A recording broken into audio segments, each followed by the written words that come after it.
inmediata. Bien, les saluda Fausto Yepes. Estamos ya incorporándonos al noticiero, un poco de retraso por el tráfico en la capital, pero vamos ya con la parte de las entrevistas. El operativo Frontera del Norte 2, ejecutado a la madrugada de este martes, movilizó a las fuerzas del orden en 9 provincias del país. Ya lo habíamos informado al inicio. La intervención incluyó allanamientos simultáneos que permitieron la incautación de bienes vinculados a organizaciones delictivas como Comandos de la Frontera. Esta es la entrevista de Fausto Yepes. Hoy con...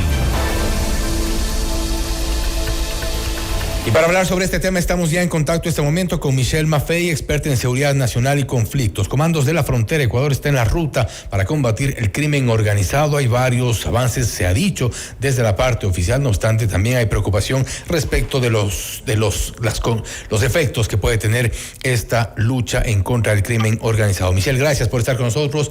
Fausto Yepes le saluda, bienvenida. Buenas tardes, Fausto. Muchísimas gracias por la invitación y también por el tiempo. De antemano me disculpa si ven a una gatija caminar por aquí, pero como soy animalista, siempre hay animales alrededor mío. No se del reino animal, no del reino de Homo sapiens sapiens, por ese caso. Perfecto, sí. No hay problema. Estamos ahí pendientes. Lo importante es lo que podamos aportar en este debate, en esta discusión sobre la ruta que ha tomado nuestro país, Ecuador, en el combate al crimen organizado. Y esta vez los comandos de la frontera son un grupo que ha operado en Colombia, en Ecuador, lavado de activos, narcotráfico, pero ¿es este el camino correcto, lo que se ha hecho hasta ahora? A ver, el camino correcto varía de los objetivos del gobierno y también cuáles son sus necesidades a corto, mediano y largo plazo. No hay un método de combate contra el crimen organizado. El Estado, es decir, los diferentes estados, es lo que le da el tinte al crimen organizado. El crimen organizado se ve diferente en Japón, se ve diferente en Colombia, se ve diferente en Ecuador, se ve diferente en Argentina y se ve diferente en los múltiples estados de la Unión Europea. No hay una forma de combatir el crimen organizado, hay múltiples formas. Ahora, lo que ha hecho el gobierno con esta investigación de fiscalía de 10 meses, según el ministro Reinberg, es un buen primer paso porque allanaron ahora sí por primera vez, creo que, un patrimonio ilícito que es representativo de verdad del crimen organizado, que es $300 millones en los 68 operativos al mismo tiempo conjuntos que ocurrieron en efecto a los miembros del Comando de la Frontera, que es muy diferente que allanar ciertas casas, lo que antes se veía, por ejemplo, en Isla Mocolí, en San Borondón o en ciertos lugares del Ecuador, donde encontraban 5 o 7 millones de dólares. Encontrar 5 o 7 millones de dólares o que un líder esté lavando 2 millones de dólares es una anormalidad. Al revés, diría que son un grupo de delincuencia organizada muy malo, porque el crimen organizado te lava un mínimo de 10 millones de dólares. Si no tienen 10 millones de dólares dentro de un patrimonio para lavar, es preferible ni siquiera tratar de lavar,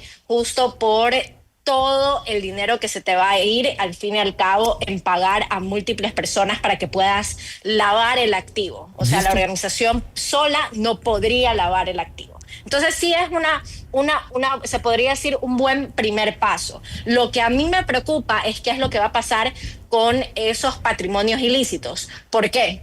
El Ecuador tiene Inmobiliar, que es una secretaría que está encargada de la gestión de estos patrimonios ilícitos y lamentablemente Inmobiliar es una buena para nada. Inmobiliar no es efectiva en el reuso por parte del Estado ni en la venta en pujas públicas del patrimonio ilícito a la ciudadanía.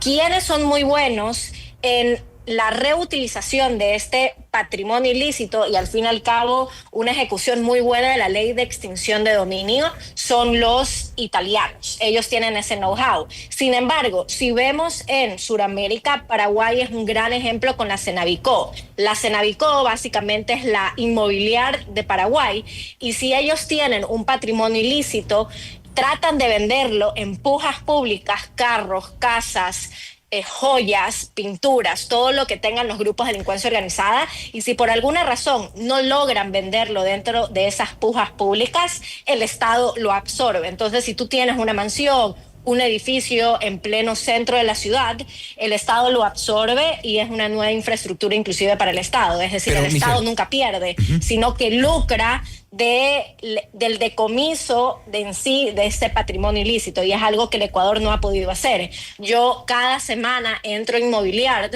porque a mí me gustaría comprar un carro en puja pública porque saldría mucho más barato en general,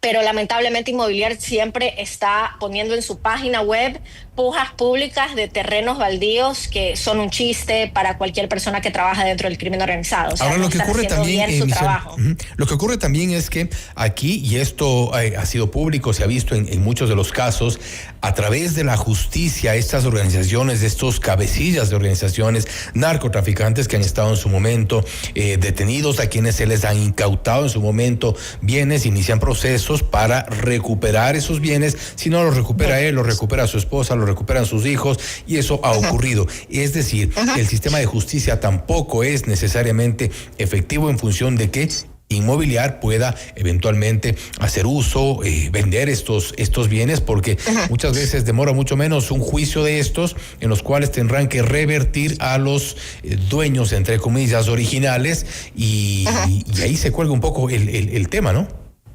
A ver, la cuestión es que, y eso es un problema ya netamente de la justicia ecuatoriana. Así es. Y un gran ejemplo, aparte de los jueces y los fiscales que puedan trabajar con estos grupos delictivos, para que vean cómo el sistema judicial es tan malo, Comandante Willy, que es en sí uno de los líderes de los Chone Killers, Comandante Willy no inició como un criminal dentro del crimen organizado, sino que él era un guardia del sistema de prisión del Ecuador y empezó a tener inclusive muchísimos nexos con los choneros. Pero el problema con la ley de extinción de dominio es que en el Ecuador no se está aplicando bien, y no se aplica bien, no creo porque seamos estúpidos en general, pese a que la gran mayoría de sistemas judiciales alrededor de América Latina y el Caribe hablan muy mal de los juristas ecuatorianos. O sea, en la región somos una vergüenza, y no soy jurista y me siento mal por los juristas, justo por eso, pero en la ley de extinción de dominio es muy claro.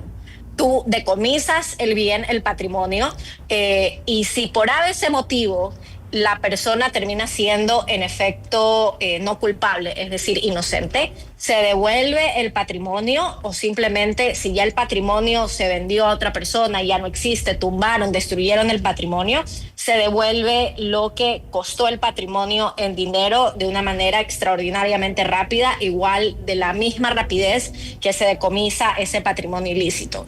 Entonces, la ley de extinción de dominio, el Estado, si es bien ejecutada, el Estado nunca pierde, y si hubiese el inconveniente de que decomisaron patrimonios que no eran ilícitos, sino totalmente lícitos, se los devuelve con la misma rapidez. El problema del sistema del Ecuador es que no tenemos buenos abogados. Eso es claramente. Y voy a dar ahí unas palabras de un gran colega, igual prefiero no decir su nombre, pero él, siendo jurista, me dijo: los violadores número 1 de la Constitución del Ecuador son los maestrantes o los magísteres en Derecho Constitucional ecuatoriano.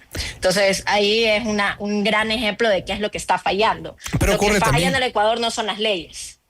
Y ahí también creo que hay un problema, porque siempre, y creo que ha sido esto recurrente cuando se han presentado proyectos de ley, la ley de inteligencia, de integridad pública, entre otras leyes que ya posteriormente fueron aprobadas, siempre se dijo durante el debate, incluso en la presentación de los proyectos, que no es un problema de leyes, sino de ejecución de las que ya tenemos. Porque, por ejemplo, en la ley de inteligencia, y allí se hablaba también en otras leyes de reforzar a la UAFE, por ejemplo, al Servicio de Rentas Internas, super de compañías, super de bancos. Pero estas entidades, estos organismos tienen sus propias competencias, y tienen o deberían tener una capacidad suficiente. Hace 10, 15 años, un poco más inclusive, funcionaban de alguna forma para detectar economías ilícitas, para detectar economías del narcotráfico, incrementos patrimoniales importantes. Para eso está también la Contraloría, en el caso de los jueces, por ejemplo, el sistema judicial. Pero nada de esto ha funcionado con la presencia únicamente de leyes. El cambiarlas no va a alterar el producto. Y también es un problema lo que usted mencionaba hace un momento, y es el sistema como tal. No hay un dicho: Latinoamérica está jodida por culpa de los latinoamericanos. Eso hagámoslos más pequeños. El Ecuador está en la mierda por tener ciudadanos de mierda, al fin y al cabo. Y eso es real. En el Ecuador hay una normalización, aparte de la corrupción, que eso es histórico, lamentablemente. La mal llamada vileza criolla. Y no solamente para la política, o sea, tú puedes ir al sector empresarial, tú puedes ir al sector de los banqueros, puedes ir a la misma sociedad civil. Y la corrupción es súper normalizada por la ciudadanía. Y ahí arrancamos mal. Pero si hablamos en la cuestión inclusive específica del crimen organizado, no es noticia nueva que lamentablemente el 40% de nuestro PIB provenga del blanqueo de capital, es decir, provienen de servicios ilegales. Y el hecho de que hoy en día el Ecuador esté como está, que es al fin y al cabo el país más violento en toda la región, no es una cuestión que sucedió en los últimos 10 ni 15 años. Es una cuestión que arrancó desde 1985 con el tráfico ilícito de tierras. Y en 85 estábamos en la administración de León Febres Cordero. Entonces, son todas las administraciones que han pasado que básicamente nos han llevado a este punto. Y es un problema porque, por ejemplo, hablemos netamente de los decomisos, hablemos netamente de todo el esfuerzo y la inversión que se está poniendo a Policía Nacional, las Fuerzas Armadas, la energía, también la moral que se está quemando. De nada nos va a servir el hecho de que estemos haciendo tantos operativos, decomisando la droga, decomisando los patrimonios ilícitos, decomisando armas, y al fin y al cabo Policía Nacional y Fuerzas Armadas les terminan vendiendo las armas a los grupos de delincuencia organizada. O en el caso aquí en Guayaquil de Guillermo Paredes, en el 2023 él pone una denuncia de que un policía nacional había ayudado a los lobos a meterse en los galpones de Policía Nacional que estaban resguardando 321 kilos de cocaína y desaparecen.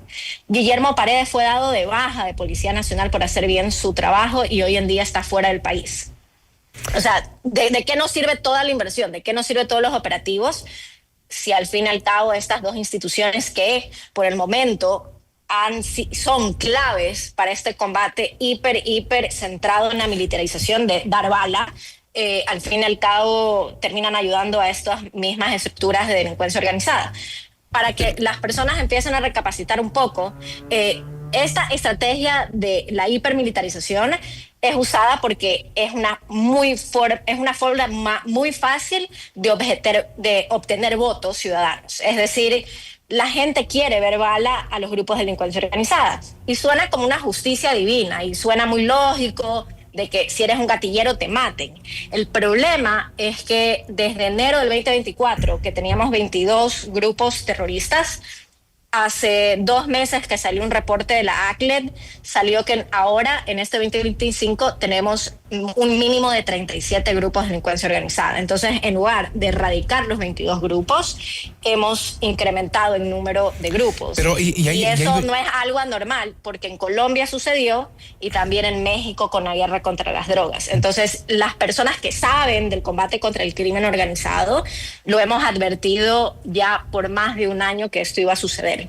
¿Qué tan efectivo puede ser este combate? Y ahora que menciona, por ejemplo, lo del conflicto armado interno, este incremento de los grupos de delincuencia organizada y lo que ha ocurrido en paralelo. Recién, ayer justamente teníamos una entrevista a propósito de un amplio reportaje, una investigación periodística, Operación Sin Rumbo, y esto demuestra también cómo a los militares desde arriba se les exige resultados de ellos. Ante esta presión, pues ya vemos lo que ocurre y lo que podrá terminar eventualmente también en falsos positivos, y esto forma parte de ese sistema que no funciona.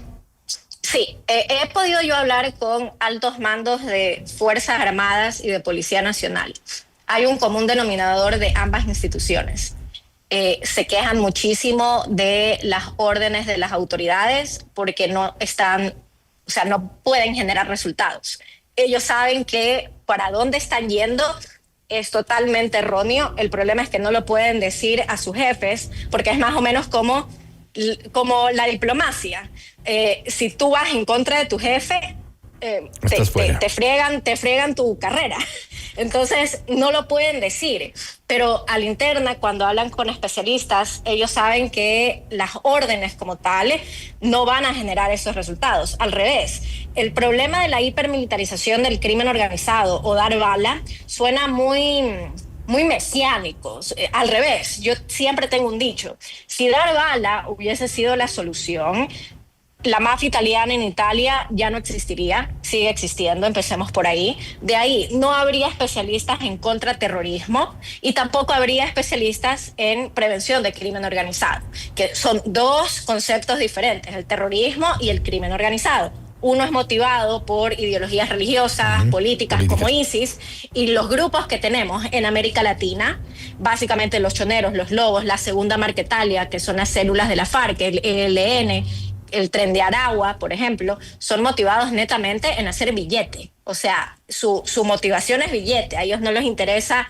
si son cristianos, no son cristianos. Bueno, no necesariamente el origen de las FARC y el ELN, que sí tuvieron origen político. El problema es que aquí hay una cuestión hay falta de conocimiento. Desde el final de los 80 y principio de los 90 se vio que el ELN, como la FARC, que nacieron con una motivación marxista, leninista, de mejorar política, la democracia, etc., simplemente se convirtieron en grupos de delincuencia organizada. Por eso es que hoy en día el ELN en la ruralidad colombiana, ya por 2 años enteros, lanzan bombas con drones a los ciudadanos y dentro de la ruralidad colombiana, y secuestran a los jóvenes para que sean militantes o para explotar a las niñas sexualmente dentro del mercado de la trata y tráfico por motivos de explotación sexual. Entonces, evidentemente, desviaron hay su origen. Personas en la ruralidad colombiana que dicen: estas personas no son guerrillas, que en teoría deberían ayudarnos a las personas más pobres en Colombia, sino que son los perseguidores número 1 de los jóvenes, y de paso nos atormentan para nosotros tener que salir huyendo de nuestra casa, que es muy humilde, y ahora estamos hasta sin casa. Entonces, evidentemente, no son ya guerrillas, sino que son grupos de delincuencia organizada. Evidentemente desviaron su origen, que es por donde nacieron. Evidentemente había un origen ideológico, político, si se quiere, y ya vemos en lo que terminó. Y para cerrar y concluir, Michelle, con lo que tú has mencionado, el tema de los ciudadanos, esta falta de compromiso, no voy a repetir las otras palabras, pero en los ciudadanos, eso aplica también a las fuerzas del orden. Hemos visto permeadas por la corrupción, hemos visto también autoridades, lamentablemente. Si tenemos ciudadanos, autoridades, mandos medios en estas condiciones, sin compromiso con nuestro país, ¿cuál es la conclusión? Estamos jodidos. Sí, estamos jodidos si seguimos así. Lamentablemente, yo esperaría que en el Ecuador, y eso depende de los ciudadanos, por si acaso, porque si los ciudadanos no nos interesan las estadísticas y dónde terminemos, si la gente sigue diciendo demos bala, sin programas de prevención de criminalidad temprana, sin atacar inclusive los problemas de corrupción, porque justo el día de hoy estaba escuchando una entrevista con un personal del gobierno de Bukele, que él dijo: aparte de las cárceles en El Salvador, nosotros hemos tenido que, de una forma, contener el problema de corrupción que había dentro del Estado. Y Bukele, él mismo, en sus palabras, dice: si un Estado no puede contrarrestar, indiferentemente de cómo lo hagan, pueden hacerlo a la brava, pueden hacerlo con programas de prevención de criminalidad temprana, con los operativos como los estamos haciendo, pero si no terminan el problema de corrupción, no van a terminar el problema del crimen organizado. Y si no lo terminan, la respuesta es que lamentablemente el Estado está cooptado. Ahora, lo que a mí me preocupa, y hablemos netamente de estadísticas, porque yo esperaría que dato mate a relato. El Ecuador por día tiene 25.5 asesinatos, y el 90% es con armas de fuego. Básicamente está vinculado al crimen organizado. Si seguimos con esa estadística, el Ecuador va a cerrar con una tasa de homicidios del 54 por cada 100.000 habitantes 2025. Entonces, eso es grave. Vamos a superar el 2023, que cerramos con una tasa del 47.5 por cada 100.000 habitantes. Algo que no nos deja tampoco muy Y con más grupos de delincuencia organizada, por si acaso. ¿Por qué? De entrada les voy a decir, cuando tú tienes un líder dentro del crimen organizado y lo remueves, sea porque lo llevaste a cana o lo mataste, lo que empiezan a hacer, justo por la ambición, los mismos miembros empiezan a disputar el liderazgo y a formar nuevas organizaciones. Nuevos grupos. Es lo que ocurre, exacto, lamentablemente. Entonces, y eso es lo que está pasando en este momento. Por eso es que ahorita tenemos más grupos de delincuencia organizada. Lo interesante de todo esto, y eso no es solamente algo que yo lo digo o teóricos, sino Inside Crime lo mapeó muy bien. Los líderes de las mafias tienen contactos con estas pandillas en barrio, pero al mismo tiempo tienen contactos con élites políticas y económicas que les solapan la criminalidad en base a la impunidad. Entonces, la pregunta aquí, y eso es lo que Costa Rica en este momento lo está haciendo, ¿qué pasaría que en lugar de enfocarnos tanto en los líderes de las mafias, nos empezamos a enfocar en los financistas de esos líderes, que normalmente son élites políticas y económicas? Costa Rica en este momento están extraditando a 5 servidores públicos de alto rango. Celso Gamboa Sánchez fue exministro de Inteligencia, exministro de Seguridad, alto fiscal en el gobierno de Costa Rica, y lo van a extraditar a Estados Unidos porque ha sido el acolitador número 1 del cartel de Sinaloa y del Clan del Golfo en Costa Rica. Y para llegar a ese punto tocará primero, creo yo, identificarlos acá en nuestro país. Lamentablemente se nos fue el tiempo, Michelle, pero gracias nuevamente por su tiempo, gracias por haber estado con nosotros y dar estas opiniones que creo que es importante, un poco ir aterrizando el discurso respecto de lo que se está haciendo para combatir al crimen organizado en nuestro país. Hay también un problema de base que es, lamentablemente, los malos ciudadanos. Nuevamente, gracias, Michelle. Gracias a ustedes, un abrazo. Gracias nuevamente. Michelle Maffei, experta en seguridad nacional y conflictos, hablando sobre Ecuador en la ruta correcta o no para combatir el crimen organizado. Ya lo decía, y en algo coincide también Michelle con las palabras del expresidente Osvaldo Hurtado. El problema del Ecuador somos los ecuatorianos, que somos unos malos ciudadanos. Lo dijo. Esto es Notimundo Estelar, siempre bien informados. Usted está escuchando Notimundo.